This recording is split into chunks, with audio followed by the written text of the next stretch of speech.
Action!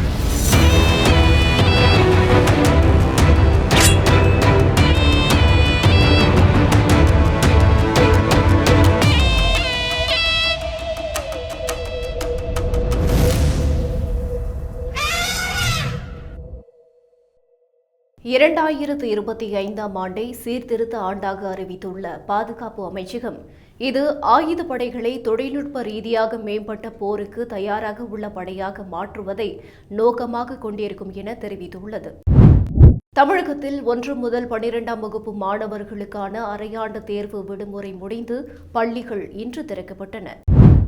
தமிழகத்தில் இன்று முதல் 6 நாட்களுக்கு ஓரிரு இடங்களில் லேசானது முதல் மிதமான மழை பெய்ய வாய்ப்புள்ளதாக வானிலை ஆய்வு மையம் தெரிவித்துள்ளது. மெட்ரோ ரயில் மற்றும் மாநகர பேருந்துகளில் பயணிக்க ஒரே அட்டை மூலம் பயணச்சீட்டு பெறும் திட்டத்தை இம்மாதம் அமல்படுத்த இருப்பதாக மாநகர போக்குவரத்து கழகம் அறிவித்துள்ளது. 500 அரசு பள்ளிகளை தனியாருக்கு தத்து கொடுக்கும் தமிழக அரசின் முயற்சிக்கு மார்க்சிஸ்ட் கம்யூனிஸ்ட், இந்திய கம்யூனிஸ்ட், பாஜக உள்ளிட்ட கட்சிகள் கண்டனம் தெரிவித்துள்ளன.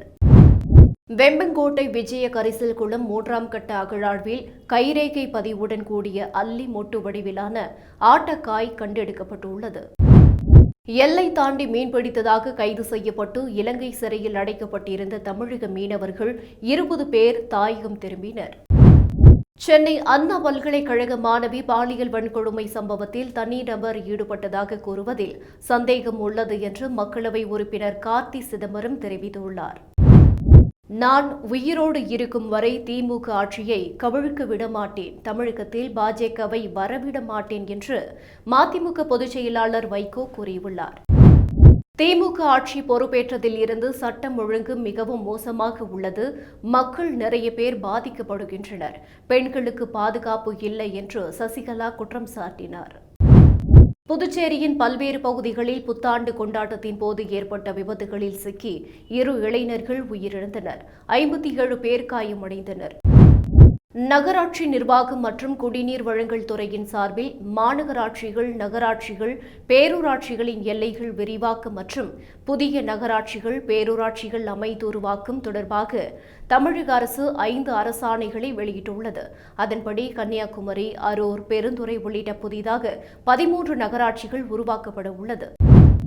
மெரினா, பெசன்ட் நகர் கடற்கரை வாகன நிறுத்தங்களில் ஃபாஸ்டாக் மூலம் கட்டணங்களை வசூலிக்க சென்னை மாநகராட்சி முடிவு செய்துள்ளது. பல்கலைக்கழக துணைவேந்தர்கள் நியமன விவகாரத்தில் தமிழக அரசும் ஆளுநரும் மோதல் போக்கை கைவிட வேண்டும் என்று முன்னாள் துணைவேந்தரும் கல்வியாளருமான பேராசிரியர் பாலகுருசாமி வேண்டுகோள் விடுத்துள்ளார். வேலைவாய்ப்பு கோரி 60 லட்சம் பேர் காத்திருக்கையில் ஆண்டுக்கு 10,701 அரசு வேலைவாய்ப்புகளை மட்டுமே வழங்குவது என்பது தமிழ்நாட்டு இளைஞர்களின் அரசு வேலைவாய்ப்பு கனவுகளை ஒருபோதும் நனவாக்காது என்று பாமக நிறுவனர் ராமதாஸ் தெரிவித்துள்ளார். ஏர்பஸ் A350, போயிங் 787-9 மற்றும் A321 நியோ விமானங்களில் வைஃபை இணையதள சேவை வழங்கப்படுகிறது. இதன் மூலம் உள்நாட்டு விமானங்களில் முதல் முறையாக இணையதள சேவையை வழங்கும் நிறுவனம் என்ற பெருமை ஏர் இந்தியாவுக்கு கிடைத்துள்ளது. குடும்பத்தினருடன் நீங்கள் 8 மணி நேரத்தை செலவிட்டால் உங்களது மனைவி வீட்டை விட்டே ஓடிவிடுவார் என வேலை வாழ்க்கை சமநிலை குறித்தான கேள்விக்கு அதானி குழுமத்தின் தலைவர் கௌதம் அதானி நகைச்சுவையாக தெரிவித்துள்ளார். கும்பமேளா நடைபெறும் போது பிரயாக்ராஜில் டீ கடைகள், பழச்சாறு கடைகள் மற்றும் பூக்கடைகள் வைப்பதற்கு இந்துக்கள் அல்லாதோருக்கு அனுமதி அளிக்கக்கூடாது என்று அகில பாரதிய அகார பரிஷத் தலைவர் மகந்த் ரவீந்திரபுரி தெரிவித்துள்ளார்.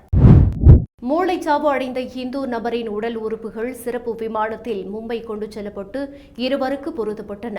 அவரது 2 சிறுநீரகங்களும் உள்ளூர் நபர்கள் 2 பொருத்தப்பட்டன. பாலிவுட் திரையுலகமே எனக்கு வேண்டாம் என்றும் மும்பையை விட்டுச் செல்ல விரும்புவதாகவும் அனுராக் கஷ்யப் தெரிவித்துள்ளார். பும்ராவின் மிகப்பெரிய ரசிகன் நான் என்று ஆஸ்திரேலியாவின் முன்னாள் வேகப்பந்து வீச்சாளர் கிளன் மெக்ராத் தெரிவித்துள்ளார். மான்செஸ்டர் கிளப் போட்டியை காண மங்கோலியாவில் இருந்து பிரிட்டனுக்கு சைக்கிளில் பயணித்த கால்பந்து ரசிகர். நீலகிரி மாவட்டத்துக்கு வரும் சுற்றுலா பயணிகளின் வருகை 2023ஆம் ஆண்டை விட கடந்த ஆண்டு குறைந்துள்ளது. டெஸ்ட் போட்டிகளில் பந்து வீச்சாளர்களுக்கான தரவரிசை பட்டியலில் இந்திய அணியின் வேகப்பந்து வீச்சாளரான ஜஸ்பிரீத் பும்ரா 907 புள்ளிகளை பெற்று முதலிடத்தை தக்க வைத்துக் கொண்டார். அமெரிக்காவின் நியூயார்க் நகரில் உலக பிளிட்ஸ் செஸ் சாம்பியன்ஷிப் மகளிர் பிரிவில் இந்திய கிராண்ட் மாஸ்டரான வைஷாலி வெண்கலப் பதக்கம் வென்றார். நியூயார்க்கில் நடைபெற்ற உலக பிளிட்ஸ் சாம்பியன்ஷிப் தொடருக்கு ஜீன்ஸ் அணிந்து வந்த கால்சனுக்கு ஃபிடே அமைப்பு அபராதம் விதித்து ஜீன்ஸை மாற்றிவிட்டு போட்டியில் கலந்து கொள்ளுமாறு வார்னிங் தந்தது. 2025ஆம் ஆண்டில் செயற்கை நுண்ணறிவு தொழில்நுட்பத்தில் அதிகம் கவனம் செலுத்த வேண்டும் என்று பணியாளர்களிடம் கூகுள் நிறுவனத்தின் CEO சுந்தர் பிச்சை அறிவுறுத்தியுள்ளார். வனப்பாதையில் வரும் ஐயப்ப பக்தர்களுக்கான சிறப்பு தரிசன திட்டம் தற்காலிகமாக நிறுத்தப்பட்டுள்ளது என்று கேரள தேவசம் போர்டு அறிவித்துள்ளது. நீண்ட நாட்களாக பயன்பாட்டில் இல்லாத வங்கி கணக்குகளை முடக்குவதற்கு வங்கிகளுக்கு ரிசர்வ் வங்கி உத்தரவிட்டுள்ளது. ராமநாதபுரம் அடுத்த வழுதூரில் லாரியும் நோயாளிகளை ஏற்றிக்கொண்டு ராமநாதபுரம் நோக்கி வந்த ஆம்புலன்ஸ் வாகனமும் மோதியதில் ஆம்புலன்ஸில் வந்த 3 உயிரிழந்துள்ளார். ராமநாதபுரம் அரசு மருத்துவக் கல்லூரி மருத்துவமனையில் தீ விபத்தில் கரும்புகை சூழ்ந்ததால் எந்த உயிரிழப்பு இல்லை என்று மருத்துவமனை நிர்வாகம் தெரிவித்துள்ளது. நாகப்பட்டினம் மாவட்டம் வேதாரண்யம் அடுத்த வேட்டைக்காரநீர்ப்பு கடற்கரையில் மூங்கிலால் கட்டப்பட்ட மீன்பிடி தெப்பம் நேற்று பிற்பகல் 2:20 மணியளவில் கரை ஒதுங்கியது. தகவல் அறிந்து கடலோர காவல் குழும போலீசார் கியூ பிரான்ச் போலீசார் நேரில் சென்று பார்வையிட்டனர். தமிழகத்தில் கடந்த ஆண்டில் மற்றும் 266 பேர் உடல் உறுப்புகளை தானம் செய்துள்ளனர். வரும் 2026 சட்டமன்ற தேர்தலில் நடிகர் விஜயுடன் கூட்டணி உண்டா என்ற கேள்விக்கு சிரித்துக் கொண்டே கொக்கியை போட்டு என்னிடம் கேள்வி கேட்கிறீர்களே என்று கூறிவிட்டு பதில் எதுவும் கூறாமல் பன்னீர்செல்வம் புறப்பட்டுச் சென்றார். சபரிமலையில் ஐயப்பனை தரிசிப்பதற்காக ஆயிரக்கணக்கில் பக்தர்கள் குவிந்ததால் 10 மணி நேரத்திற்கு மேல் பக்தர்கள் வரிசையில் காத்திருந்து தரிசனம் செய்தனர். இந்தியாவும் பாகிஸ்தானும் இருதரப்பு ஒப்பந்தத்தின்படி தங்கள் நாடுகளில் உள்ள அணுசக்தி நிலையங்களின் பட்டியலை பரிமாறிக்கொண்டன.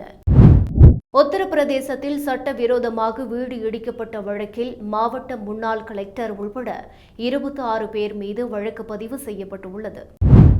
கிறிஸ்துமஸ் புத்தாண்டை முன்னிட்டு கேரளாவில் 10 நாட்களில் ரூபாய் 713 கோடிக்கு மது வகைகள் விற்பனையாகியுள்ளன. புத்தாண்டுக்கு முந்தைய நாளில் மட்டும் ரூபாய் 108 கோடிக்கு மது விற்பனை நடந்துள்ளது.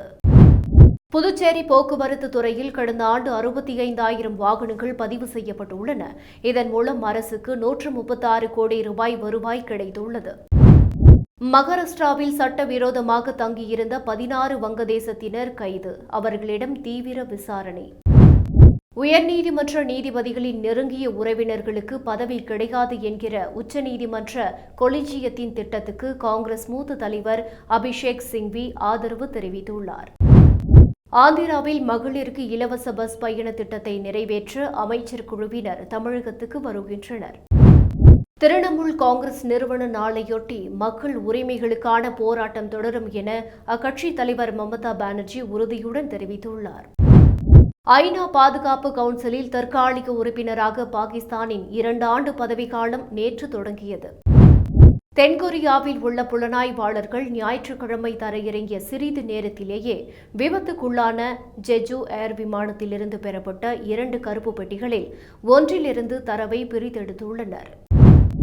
நீதித்துறை தடை விதிக்கும் வரை அவாமி லீக் தேர்தலில் போட்டியிட தடை இல்லை என்று வங்கதேச தேர்தல் ஆணையம் தெரிவித்துள்ளது.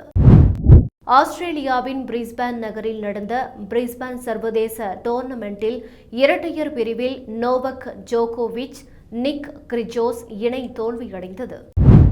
தமிழ்நாட்டில் கடந்த ஓராண்டில் 55% அளவுக்கு குழந்தை திருமணங்கள் அதிகரித்துள்ளதாக RTIயில் தகவல் வெளியாகியுள்ளது.